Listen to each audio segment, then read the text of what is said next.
បាទសូមធ្វើការអនុញ្ញាតគោរពនឹងជម្រាបសួរពុកម៉ែបងប្អូននិងទស្សនិកជនជាទីគោរពនិងជាទីរាប់អានខ្ញុំបាទក៏សូមលើកយកនៅអត្ថបទមួយដែលមានចំណងជើងថាអ្នកដែលកើតនៅក្នុងឆ្នាំទាំង3មានដូចជាឆ្នាំម៉ាសាញ់ជូតនិងឆ្នាំវកអ្នកដែលកើតឆ្នាំទាំង3នេះនៅថ្ងៃស្អែកនេះនឹងមិនខ្វះលុយចាយនោះឡើយបាទចង់ដឹងថាអត្តន័យយ៉ាងដូចម្ដេចនោះដើម្បីកុំឲ្យខាតពេលវេលាយូរនោះសូមអញ្ជើញរីករាយសន្តាប់ជាមួយនឹងខ្ញុំបាទដូចតទៅបាទសម្រាប់អង្គអ្នកដែលកើតនៅក្នុងឆ្នាំម៉ាសាញ់អ្នកដែលកើតនៅក្នុងឆ្នាំម៉ាសាញ់នៅថ្ងៃស្អែកនេះលោកអ្នកអាចនឹងបាត់បង់ឱកាសច្រើនប៉ុន្តែ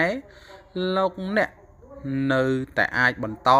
និងអាចជោគជ័យគ្រប់ភារកិច្ចជាហេតុធ្វើឲ្យលុយកាក់របស់អស់លោកអ្នកអាចចូលច្រើនជាងថ្ងៃមុននិងប្រកបកិច្ចការងារអ្វីរមែងតែងតែទទួលបានសម្រេចបាទសម្រាប់អស់លោកអ្នកដែលកើតនៅក្នុងឆ្នាំជូតអ្នកដែលកើតនៅក្នុងឆ្នាំជូតនៅថ្ងៃស្អែកនេះអ្នកនឹងអាចទទួលបានទ្រព្យសម្បត្តិច្រើនប៉ុន្តែលោកអ្នកនឹងអាចចេញពីស្ថានភាពលំបាកដោយដើរដល់ណាក៏អាចប្រទះឃើញទ្រព្យសម្បត្តិជាពិសេសអ្នកនឹងអាចប្រមូលបានកាន់តែច្រើននិងប្រកបកិច្ចការងារអ្វីរមែងទទួលបានសម្រេច